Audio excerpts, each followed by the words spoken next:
This podcast is for you if you want to learn about the wonderful and wacky world of the English language and the people who speak it. If you want to learn English, speak English, and understand different speakers of English, then you're in the right place and you're going to love our podcast episode today. Welcome to English World with Kris Amerikos. We are a team of language lovers, expert teachers, and native speakers who are on a mission to help people around the world speak English and show the world their true value. We correct mistakes, practice pronunciation, and explore grammar rules while drinking coffee and having fun. So get comfortable, relax, grab a pen and paper, and welcome to the show. Today's episode is brought to you by English Every Day, an unlimited speaking practice program where you can join live speaking practice lessons with professional native teachers 5 times every day. There are a lot of courses on the internet and a lot of useful videos too, but the one thing that is missing for most English learners is practice. And if you need speaking practice, then English Every Day is for you. So click the link in the description or go to krisamerikos.com to learn more today.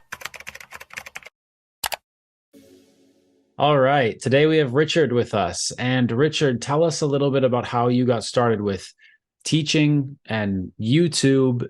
How did that come about? Okay, yeah. Well, so I began teaching English in Peru in, I think it was 1996 or 1997, maybe the beginning of it. I went to Peru in 1996. Okay. I think I was just, well, actually, I didn't start in Peru. I started in Ecuador. When I was younger, when I was a kid, I only visited a foreign country once. Where did you grow up? I'm from a city called Brighton. It's in the south of England. It's famous in England. It's famous in England because it's actually the first seaside resort. Okay. So the reason being that it's 50 miles from London.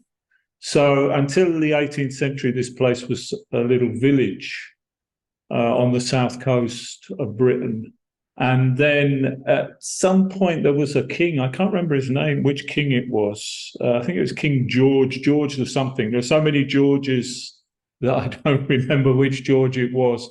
But well, when he was a prince, his father told him that he could have a palace, but it had to be within 50 miles of London. So he built this palace. He was a bit crazy, this king. He's the crazy king, actually. I think, well, at that time he was a prince, but I think he's the one that lost the American colonies, lost the American War of Independence. Okay. There was a movie about him, wasn't it? Crazy King George or something. Anyway, he built this palace, and this palace called the Brighton Pavilion, and he based the design on the Taj Mahal. So it's got like minarets and things, everything. It's a spectacular building. And with that, because he built this palace there, this city, Brighton, exploded because it became very popular with rich people who wanted to visit the seaside. And then in the 19th century, with the development of the railways, it became possible to travel from London to Brighton in 1 hour. So the city exploded. And it has another name. It's called London by the Sea. London by the Sea. So I'm from Brighton, and I grew up there in that city. So my talking about my accent, it's very, Brighton is London overspill. That means everybody who's in Brighton either was born in London or is a descendant of someone who was born in London. So both my parents were born in London. So the accent in Brighton is pretty much the same as, maybe a little bit different, but more or less the same as the London accent. So I've gone off the subject completely. No, that's fine. That was really interesting to hear about because most of your experience in English teaching takes place in Spanish-speaking countries. And so when did that transition happen? To teaching English in Spanish-speaking countries? Well, going back to what I was talking about originally, was when I went to Peru. So I didn't, when I was a kid, I didn't really have the opportunity to visit other countries. I mean, we went to when I was a kid, we went to Italy when I was about 10. Traveling to foreign countries, because I'm 60 now, so, I grew up in the 60s, 70s, wasn't so common at that time. I mean, I don't remember when I was a kid at school, anybody who went to the Americas, who went to the United States. I mean, now I meet lots of people here in Mexico have traveled to Europe. Transatlantic travel wasn't very common. And even traveling in Europe, because the airline industry wasn't deregulated until the late 80s. So it was very expensive. So I went to Italy when I was about 10. Then when I was 20, so the point is, I didn't really have any experience of other cultures, Mm-hmm. I mean, I didn't actually go on a plane. The first time I went on a plane was when I went to Portugal and Spain, which was like when I was 22 years old. I went to Greece when I was 21. I spent 3 months in Greece. I went on the bus, that started to open my eyes to other cultures. And for me, it was a fantastic experience. But after that, I mean, a couple of years later, I went to Spain and Portugal when I was about 24 years old. And then I went again, I spent about 3 months there, mainly in Portugal, but also a month in Madrid, which I remember was a fantastic experience because it must have been about I think it's like 1987 or something like that. But Madrid was amazing. I mean, I just remember that the life there at night was incredible. At 2:00 in the morning, it was just alive with people. But then after that, I went back to the UK, and because of commitments, I had relationships, girlfriends, and I was working. I didn't travel again until I was about, I think I must have been 32 or something like that. And I thought, I want to travel because I'd enjoyed traveling when I was young with this trip to Greece and this trip to Spain. And I was in a situation where I had a bit of money, not a lot of money, but I had enough money to maybe support myself for some time. I wasn't in a relationship. So first of all, I thought I'd go to Spain. I was always interested I didn't speak any Spanish, but I always liked the Spanish language. I don't know if that makes sense. If you don't understand something and you say, well, I liked that. Does that make any sense to you? Sure. You like how it sounds, or maybe you were like more interested in that than other foreign languages. Yeah, I was always sort of interested in the Spanish culture and the Spanish language, even though I didn't speak it. So initially I was thinking of going to Spain. Then I thought, no, I don't want to go to Spain. I've already been to Spain. I want to go somewhere more exciting. I know I'm going to go to South America. So at that time, my knowledge of South America or Latin America was, we say in English, I could have written it on a postage stamp. My idea, I used to look at the map and I used to think, hey, why have they got all those countries? They all speak Spanish. Why there are so many countries there? Of course, now I realize that all the countries, Argentina, Peru, Mexico, they all have very different cultures. But at that time, I didn't understand that. So I ended up buying a ticket to Ecuador. I'm not sure why I went to Ecuador, maybe because I read that Ecuador was actually one of the cheapest countries. And I had, like I said, I had money, but not a lot of money. I wanted to eke my money out. Yeah. So I went to Ecuador, and basically I was just backpacking around Ecuador. And I think I spent a month in Ecuador. And that's when I started to learn Spanish. Basically, I had a book, and the name of the book was Spanish in 3 months. So Obviously, it didn't work because it's like 20 years later and my Spanish is still not that good. Oh, I think But your Spanish is amazing. yeah, How well, was not that after. first month when you first got there and you said you went backpacking? That first month, how was that? Because you didn't have any command of the language at that point, right? The thing is that right from the beginning, I tried to speak Spanish, but of course, I didn't understand anything. And I had this book. The thing is that I progressed a lot in the first year, a lot. I mean, it's the old analogy of the apple tree. When you're learning something, you've got the apple tree, and it's easy to get the apples at the bottom of the tree, but difficult to get the ones at the top. So what I did was I had this book, Spanish in 3 months, which obviously now I know you cannot possibly learn a language in 3 months. But the book what was the publisher? I think it's called Hugo.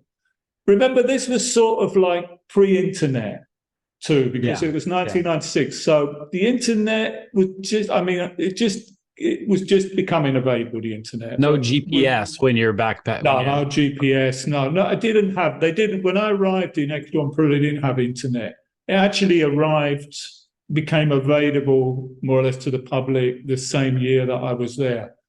Wow. So, yeah, we got our information from books, but the book was very heavily based on grammar or grammar translation method.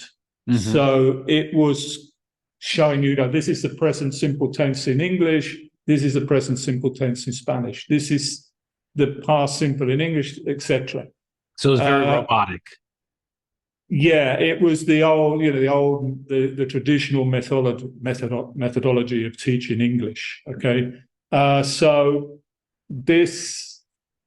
it didn't teach me Spanish, but it gave me an understanding of Spanish, which I later could apply. So I used that book as the basis. And then after that, what I did was I also had remember, we didn't have the internet, so you couldn't look up words. We didn't have smartphones. So I had a little pocket English-Spanish dictionary and a notebook. And every time I wanted to learn a word, I looked it up in a dictionary and I wrote it down in English and Spanish. And I tried to use that word. But it was difficult, especially at the beginning.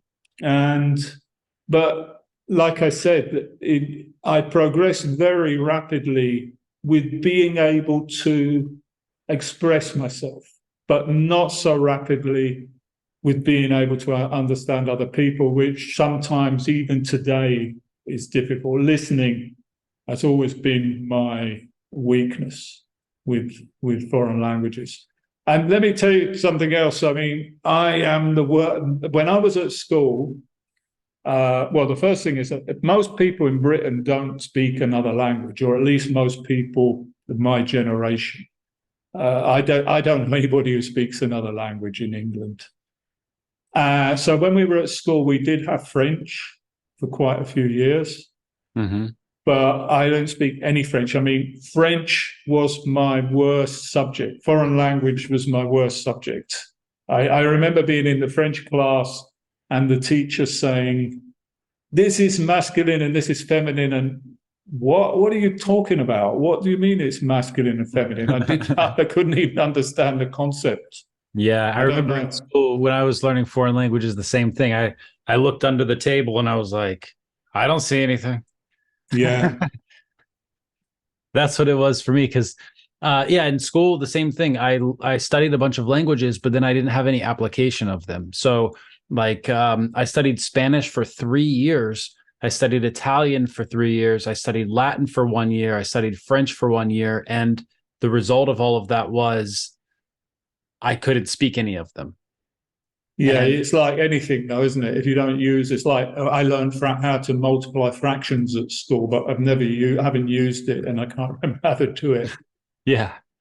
Exactly. So why did you learn all those languages, though? Because I just loved language learning. Oh, you always loved language learning. Yeah, I didn't like it. I hated it. Yeah, in my difference. Like when I was in middle school in my spare time, I was trying to learn some languages. I would go through different dictionaries and grammar books. And um, so like that was really useful when Wow. it came to learning them because in high school, Yeah. I lived in Italy for 2 years. And so there I actually got to learn Italian and apply it.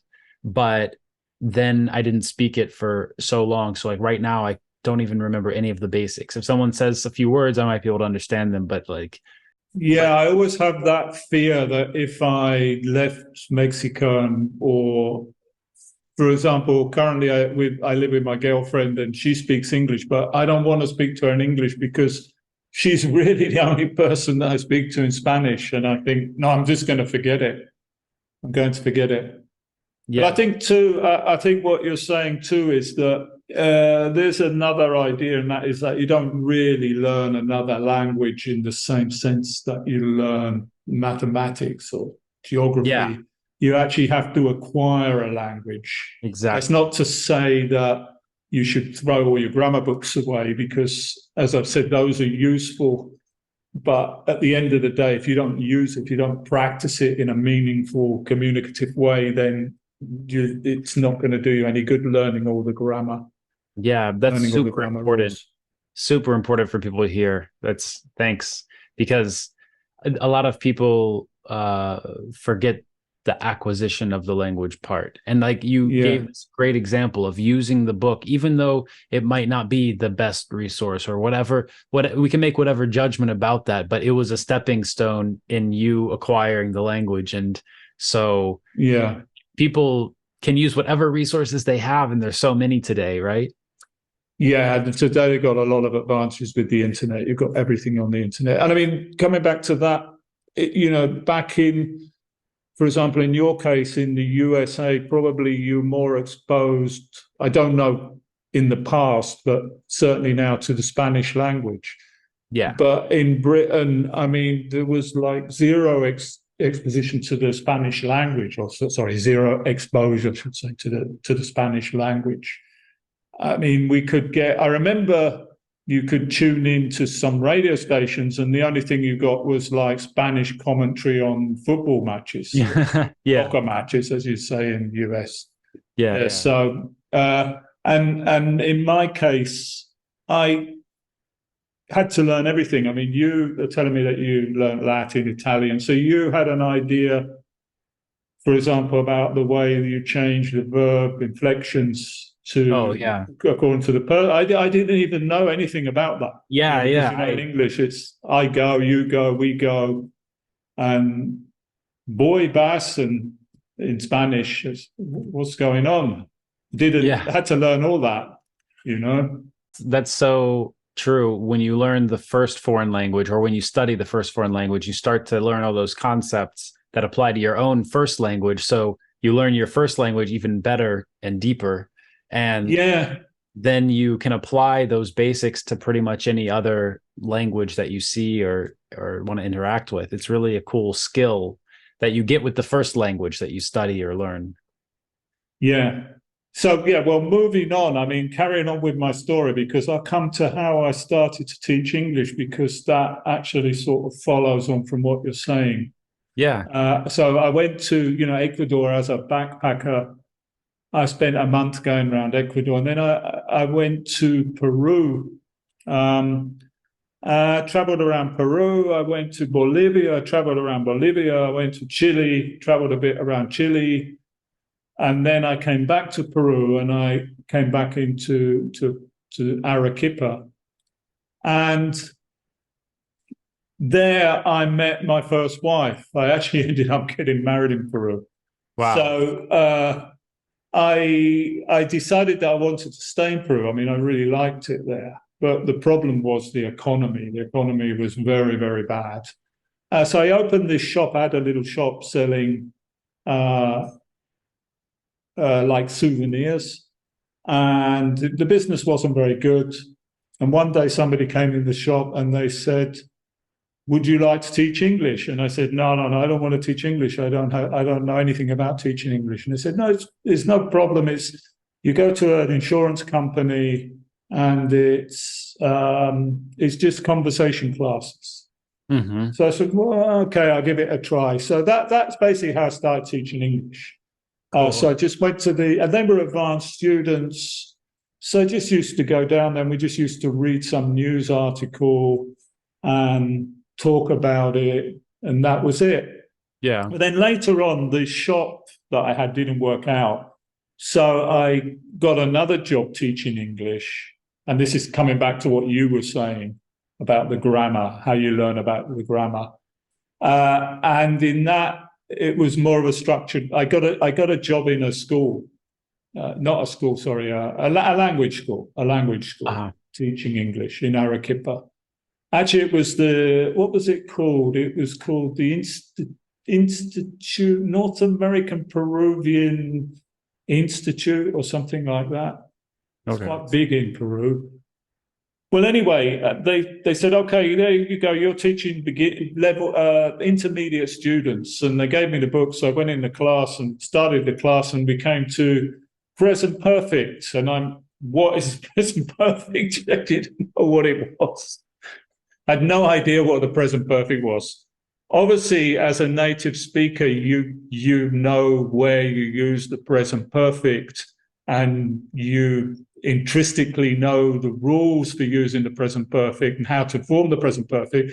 But if you ask the average native speaker, a person who hasn't studied foreign language, what is the present perfect? Where do we use it? Blah, blah, blah. They're not going to be able to answer. And when I came to the grammar bits in the book, I was like, this is the present perfect, and let's move on. And the students, they knew that I didn't know what I was talking about. It's in terms of grammar, they were just laughing. Yeah. I think every teacher has that moment in their first or second lesson. Yeah. Because I didn't have any experience. When I was a kid at school, we studied grammar, but it was more like punctuation and writing. We didn't study the present perfect or the past simple. I can't remember what we studied in grammar. I did have grammar classes. Actually, I can't remember what I studied. So, the best way to learn something is to teach it. So after teaching for some time, and later on I returned to UK and I actually got a certificate in teaching English, but that was after I'd already been teaching for 2 years in Peru. And Peru was a fantastic experience, and I loved it there, and I loved teaching English there. But the problem was, at that time, the economy in Peru was very, very bad. We're talking about the late 90s. I was there from like 1996 to 1999, 3 years. I mean, I remember I got a job in a school, in a secondary school, which actually I hated, because that is my only experience of teaching adolescents. And I since then, I never teach adolescents, because I was teaching from like 11 to 16-year-olds, I think they were. And the 11-year-olds, they are fantastic. You go in the class and you say, who knows the answer to this question? And all the kids are like, yeah, me, sir, me. Very enthusiastic. But the next year, you go in the class and who knows the answer to this question? It's like, there's like a metamorphic change between the 11 and the 12-year-old, the 12 and the 13-year-olds when they become adolescents. But anyway, in that school, I think my salary, I think I was earning about $200 a month. Mm-hmm. Which was a pretty good salary in Peru when you consider that in the States, this was a private school. In the state school, the salary was $100. But, even in 1996 in Peru, it was a very low salary. I mean, the thing about Peru at that time was that if you bought anything that came from Peru, it was cheap. You could afford it. But anything that was imported, if you wanted a computer or a TV or it was the same. It was more expensive than it was in the United States, for example. Car, forget it. Yeah. So it was really tough. So that is the main reason that I left Peru. And I went back to the UK and spent 18 months there. But I really liked my experience in Latin America, and I did a certificate teaching English in that time, and I got offered a job. I actually also got divorced, and I got offered a job. I didn't get offered a job. I found a job in Monterrey in Mexico, teaching English, and I really wanted to go back to Latin America. So I took this job teaching English in Monterrey, Mexico, and returned to Latin America. But I got a complete shock because Monterrey is a big industrial city in the north of Mexico. It's like 2 hours from Texas, and it is nothing like Peru. Absolutely, completely different from Peru. Yeah. Completely and utterly different. As different as, I don't know, maybe I can't give you an analogy, not really, but a completely different place. But it was actually turned out to be one of the best places that you can teach English, because, I mean, I worked for a school for a couple of years, but then after that, I was just an independent English teacher for about the next 15 years. Wow. Because the thing about Monterrey is that is big. I don't know what the exact population is, but you're probably talking about 10 million people, I guess. And because of its Nuevo León, which is the state which it's in, is it's the richest state in terms of GDP. It has an incredible GDP. The GDP is probably on par with some European countries. Whereas if you compare Mexico as a whole, Mexico has I don't know the exact figures, but there are many, many American companies in Monterrey, and now you've got, for example, automotive industry. You've got Whirlpool making the fridges and the air conditioners. Many, many, many companies there. Kia, what's the name of that car? Kia cars have got a huge plant there making all their vehicles for the North American market. So there is an enormous pressure on people in Monterrey to learn English. And there are many companies, and they will pay, teachers to teach English. And another advantage of living there is that Monterrey is not in any way a tourist city. Tourists who come to Mexico, they go to Cancun, they come here to Yucatan, they go to the Copper Canyon, they go to Baja California, but they don't go to Monterrey. You very rarely see a tourist in Monterrey. There are the tourists that you see are often business people who are visiting companies there and then maybe do a little bit of tourism, maybe some national tourism. Yeah. So you can go months in Monterrey without seeing a foreigner. 98% of the population are Mexican. So there's maybe now there's a few more because there's quite a few Koreans there now because of the Kia cars. So but that gave me a huge advantage, because being British or being a native English speaker and teaching English there was a huge advantage. And actually it was, if anyone wants to go and teach English, I'd recommend going to Monterrey, because it really is a great place for teaching English. And I did quite well there, just working for myself. Which I love, because I don't like to have a boss.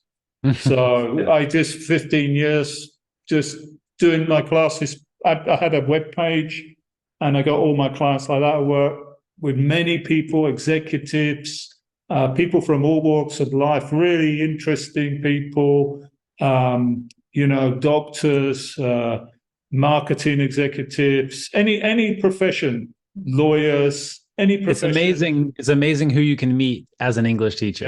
Yeah. I met so many people in every walk of life and every level of English, from beginners. I had groups in companies. I had people who spoke really, really good English, probably spoke better English than me. But you know, at every level, and just met so many interesting people, and no boss. It was great. But the problem was that I had to move around that city, and it's 10 million people, and the traffic, as you probably know, in any city is horrendous. So I actually used the motorcycle a lot of the time, which was pretty dangerous, but I go crazy in the car because I didn't have a place to teach. So I was literally, I would travel 150 kilometers, 70 miles a day around that city. And sometimes the traffic was horrendous. And after 15 years of that, I was very tired of it. I didn't want to do it anymore. And that brings me to the YouTube channel. That is why in 2016 that I started, or 2015, 2016, I started to look for another way of earning money, basically. And my goal was to move everything online, which was before the pandemic. So that is why I started the YouTube channel. Mm-hmm. So you started before the pandemic, and the pandemic, do you think that helped grow it? I don't know what happened with my YouTube channel, because my YouTube channel, I started it, the YouTube channel is Inglés Con Richard, and I started it if you go to my channel, it says 2006. Well, but that's because I had the YouTube account from 2006. I didn't upload any videos. I sort of regret not starting a new account, but it's not that important. It was actually created before Google, which is now called Alphabet, I think, owns YouTube. So I started uploading the videos in 2016. And at the beginning, there was very little growth. It was like, it was 1 or 2 views a day, something like that. And then, like, after about 6 months, it just exploded, completely exploded.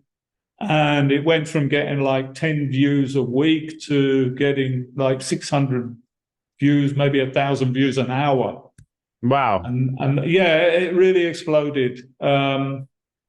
Was there one video that really exploded? Yeah, the video that did it. Well, it's really strange because it's still today my most popular video, and that video is the first video that I uploaded on that channel, which is class 1 of a beginner's level English course for Spanish speakers.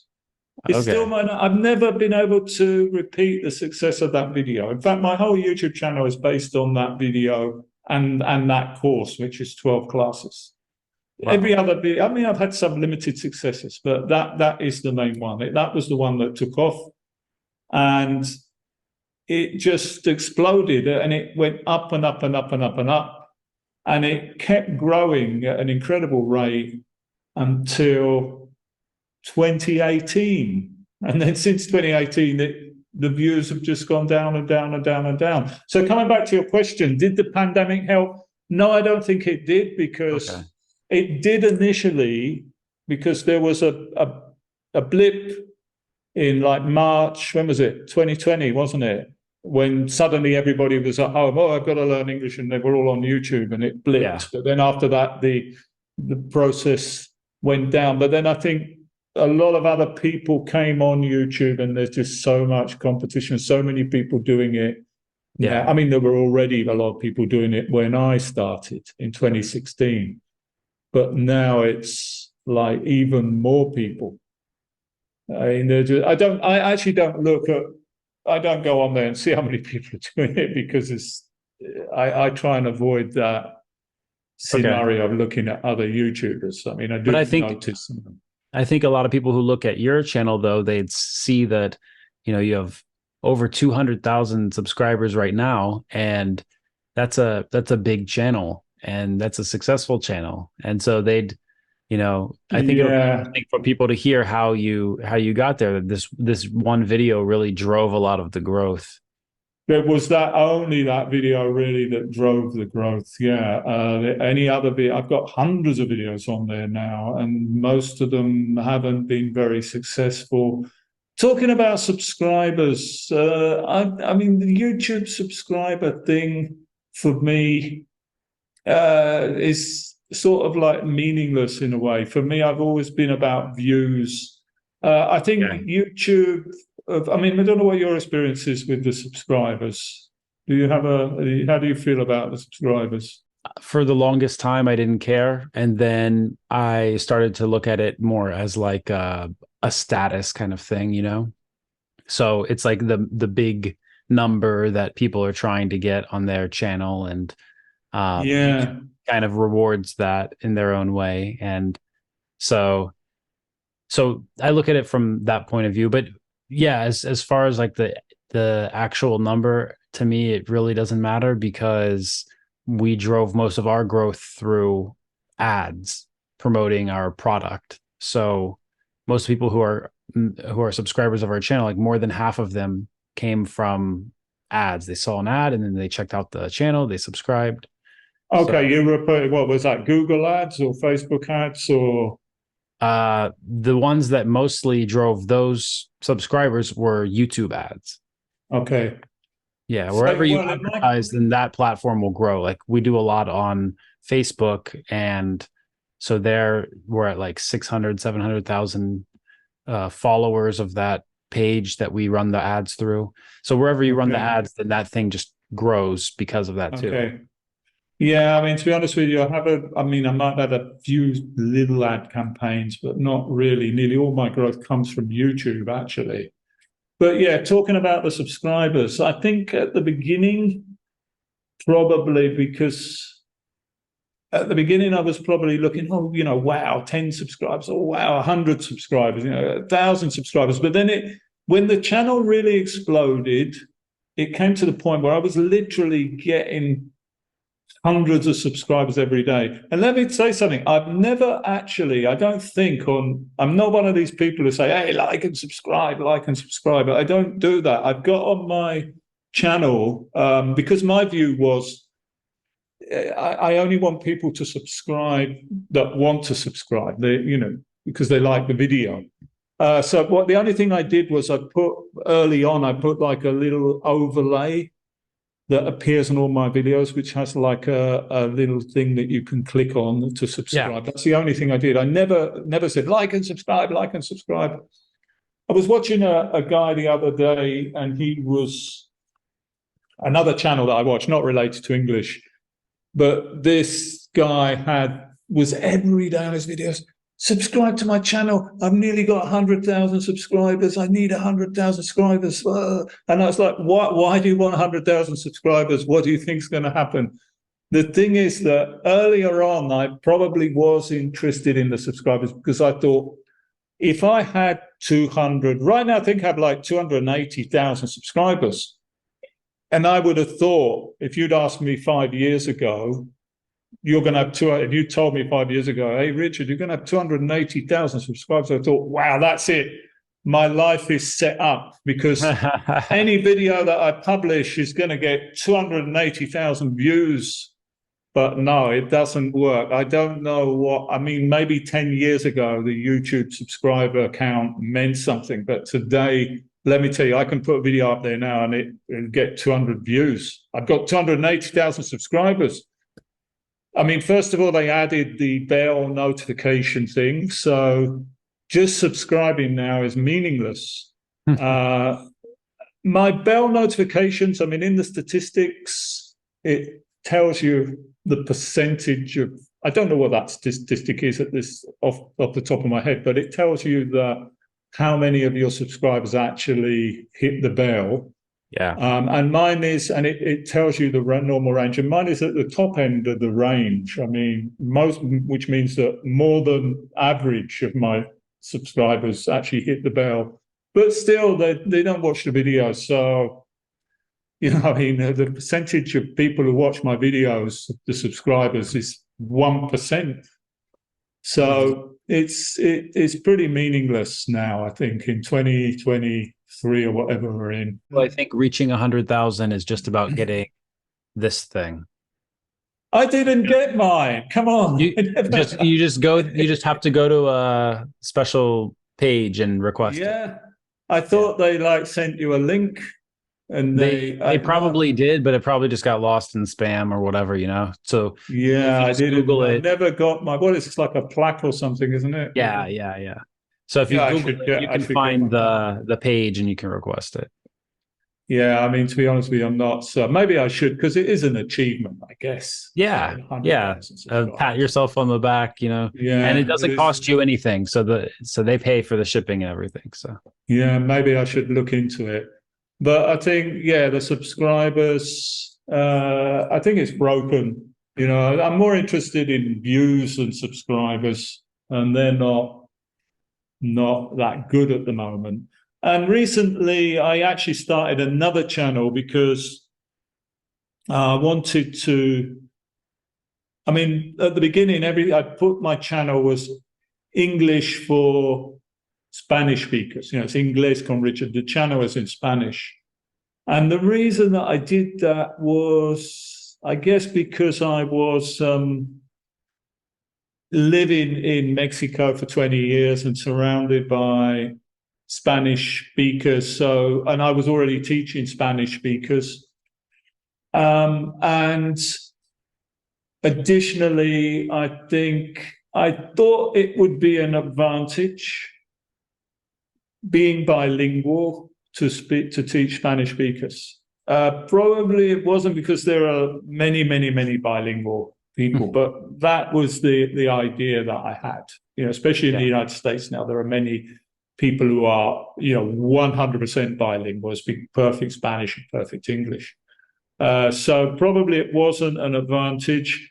And another disadvantage of it is that if you look into the monetary side of YouTube,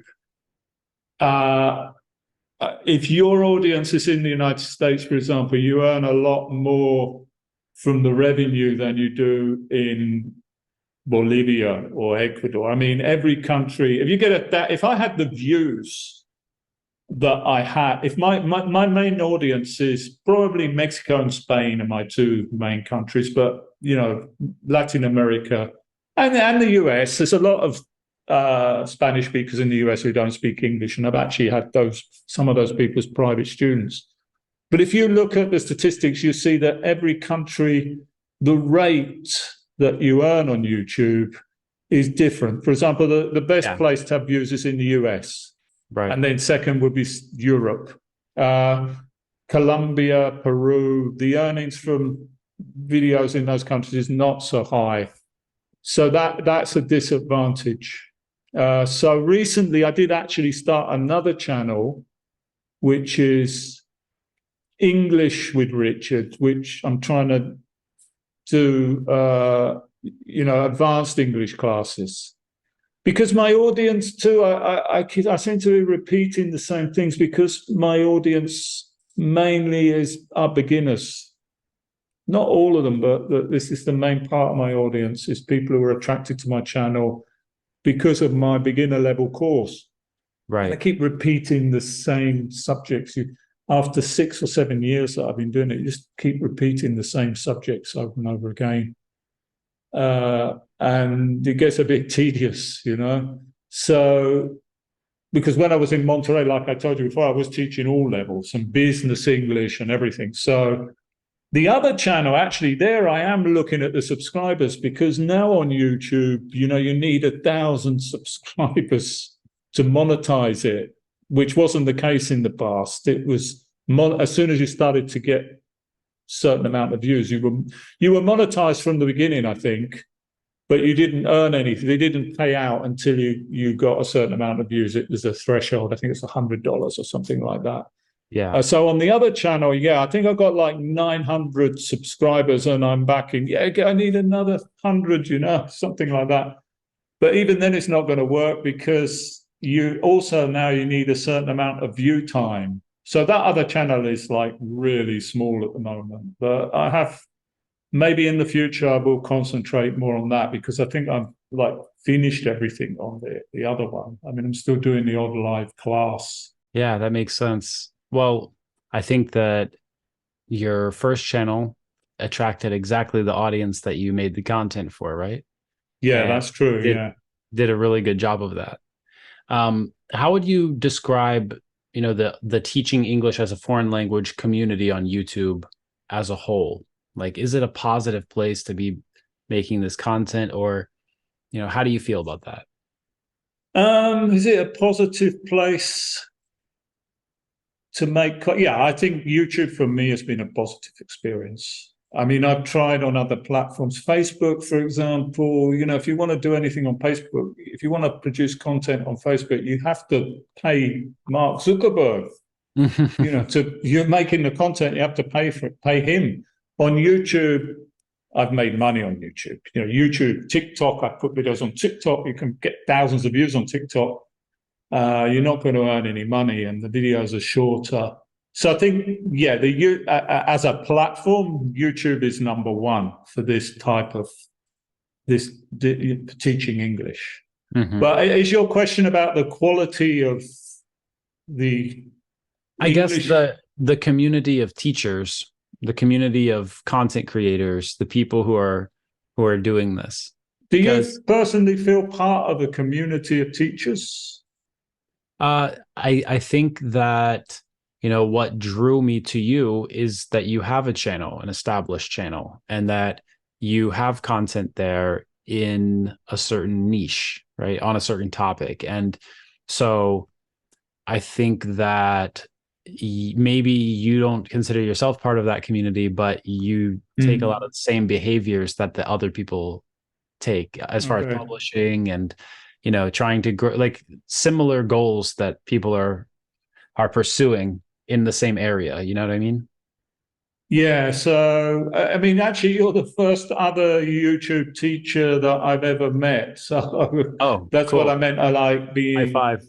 Yeah. I don't, like I said to you before, I don't really look at other teachers too much, because at the beginning I did, maybe because I wanted to see, maybe for ideas sometimes. Mm-hmm. But also at the beginning, there were some other particular channels, which there were a few that started more or less the same time as mine. And it was like, it became a little bit competitive maybe in my head, where I was, oh, great, I've got more views than that one. And then this one is getting more views than me. And hey, why has that guy got 1 million views and I've got 300 views or whatever? I don't know. And it wasn't a, well, how can I put it? It's not really positive when you start thinking like that, comparing yourself to other people. True. Because there are always channels that are more successful, and there are many channels that are completely unsuccessful. So, I mean, my channel, I think, is like in the middle. I'd like to have more success. But if you're talking about the quality of teaching on YouTube, I think, there's good and there's bad and there's everything on there. There are some particular, I mean, I don't want to mention any names or anything, but there are some people who are just in it to make money. I mean, let's be honest, everybody who's on YouTube probably is on there to make money. But at the same time, in my case, I want to make money. I don't make that much money directly out of YouTube, but it's a platform to promote. I have like group classes in Zoom, yeah. I have private classes, I sell English courses. So YouTube, I mean, I need to eat, basically. I need to earn money. But there's YouTube, some channels that take that too far. Is that what you're saying? Because there's some kind of line between education and business, right?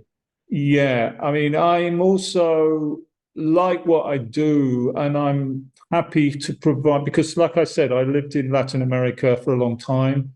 I spent that time in Peru, which was very hard for me economically. So I know there are many, many people in Latin America who don't have the money to pay for English classes. So I'm happy. I feel good that I'm doing something positive, and that I'm helping people to learn English, that I'm teaching people English. If somebody can't afford to pay for English classes, then my YouTube channel is perfect for them. But at the same time, like I said, I need to eat. So I need to earn money. So I need to make money off YouTube, which isn't a lot, sell courses, sell classes. That supports me. But there are other people who are just in it for to make money. And it's a scam. They are telling people things that are not true. They're Like saying what? I don't want to. I mean, you could say something like, "Hey, I've just developed a fantastic new way to teach English. I can teach you English in 10 days using my scientifically developed program." And obviously, it's not true. But unfortunately, there's a lot of people who believe it because they want to believe it.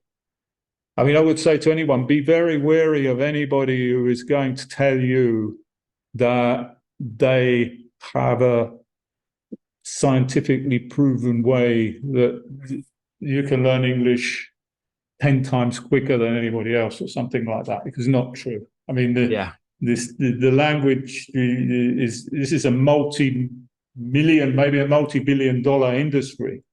Do you think that somebody had developed a revolutionary new scientific methodology to teach languages that everybody would be using that very quickly?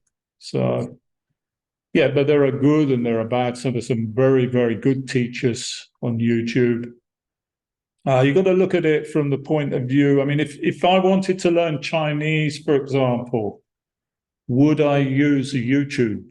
That is the question. What do you think? I mean, if you wanted to learn another language, would you use YouTube? So yeah, I would select a channel that's in English, teaching the foreign language, so that it's teaching me in my first language. And so you're a believer in that way of teaching and using the native language as a... I think as a learner, that's the first place I would go. Yeah. And so I would learn, alphabet or some basic stuff like that. So I've tried that a couple times with like Arabic, Chinese. Oh, really? How did you get on with Arabic? Because that's supposed to be like the most difficult language. Really? Yeah, there's like a scale somewhere of language difficulty, and Arabic is at the top. I think it's even harder than Chinese, supposedly. Well, I think Japanese is a lot harder. Yeah. I think Japanese is somewhere at the top. But Arabic, I mean, I didn't go deep enough. I learned some basics and then moved on to the next thing and, got busy and I didn't pursue it and didn't have any application for it. Right. So it was just an interest. And so, but anyways, as just like a surface level learner like that, then YouTube was a resource that I used. But how do you know that the person that is teaching you is pronouncing the words correctly, is teaching you correctly, knows what they're talking about, basically? You don't. You just go from signs of, symbols of authority that you see on their channel and other stuff. For example, certificates or things like that, or just it's something about making it look like it looks legitimate, right? Yeah. And so I think number of subscribers plays into that for the learner too. Yeah, maybe. Yeah.